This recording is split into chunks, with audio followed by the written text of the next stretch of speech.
Dobrý den, mé jméno je Adam Dlouhý a dnes bych vám rád představil projekt, na kterém jsem pracoval společně s Karolínou Danou Novotnou a Danielou Vasilovou. Zastupujeme integrovanou střední školu v Chebu.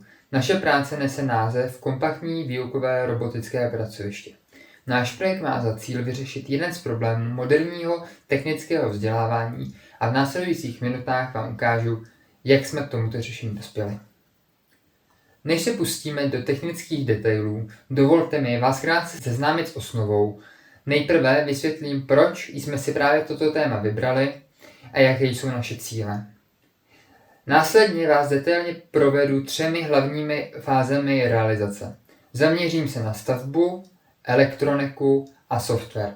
Na závěr celou práci shrnu a nastíním potenciál jejího dalšího vývoje. Proč vlastně toto téma? Při analýze možností moderní výuky jsme narazili na zásadní problém s dostupností. Současné průmyslové robotické systémy představují pro běžné střední školy značnou bariéru, nejen kvůli vysoké ceně, ale i kvůli uzavřenosti těchto ekosystémů. Rozhodli jsme se proto využít open source přístup, který zaručuje úplnou transparentnost hardwareu i kódu.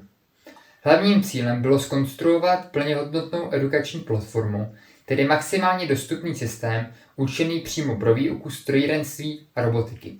Na rozdíl od továren chceme studentům nabídnout možnost zblízka studovat mechanické principy i konkrétní části řídicího kódu, tedy know-how, které bývá v průmyslu přísně skryté.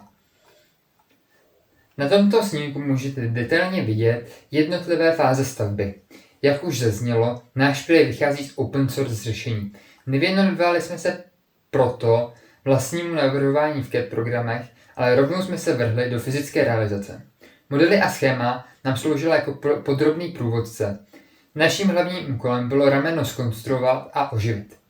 Znamenalo to pečlivě sestavit osy a přesně usadit všechny motory, ložiska a ozvujená kola. Nejtěžší bylo zajistit, aby výsledný robot nevykazoval žádné vůle, byl mechanicky naprosto pevný a pohyboval se plynule i pod zátěží. Vyžádalo si to hodně hodin pečlivé montáže a ladění, protože sebemenší nepřesnost by se mohla negativně projevit na chování celého robota. Samotná mechanika by samozřejmě nestačila, proto se nyní podíváme na elektroniku. Základním požadavkem byla modulární konstrukce. Ve školním prostředí je nutné počítat s tím, že může dojít k poškození. Díky modularitě je diagnostika závad a případná výměna komponent velmi snadná a rychlá. Dalším kritickým faktorem byla provozní stabilita. Vzhledem k napájení hned 6 motorů bylo klíčové zajistit efektivní chlazení, aby systém spolehlivě fungoval i při dalších výukových blocích. Třetím pilířem našeho pracoviště je software. Jeho vývoj probíhal ve 2 fázích.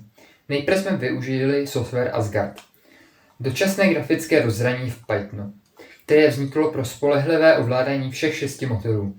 S tím jsme ale byli nespokojení a rozhodli jsme se přejít k vývoji vlastního softwaru Artur. Jedná se o námi vyvíjený program, jeho hlavní výhodou je integrace výukových modulů a vysoce intuitivní ovládání pomocí joysticku, které ocení zejména začátečníci. Tady se můžeme podívat na uživatelské rozhraní a jak vypadá v praxi.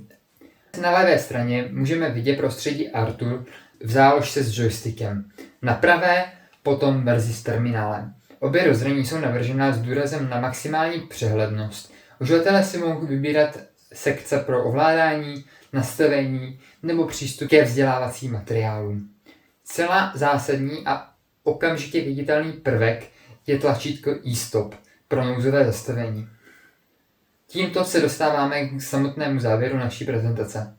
Během práce na projektu se nám podařilo prokázat obrovskou efektivitu. Náš funkční prototyp jasně dokazuje, že dnes je možné dosáhnout vysokých parametrů potřebných pro moderní edukaci za naprostý zlomek tržní ceny komerčně průmyslových systémů. Rozhodně ale neplánujeme s vývojem ustrnout na místě. Do budoucnosti chceme rozšířit pracoviště o systémy počítačového vidění a vlastní mobilní základny. Děkuji za pozornost.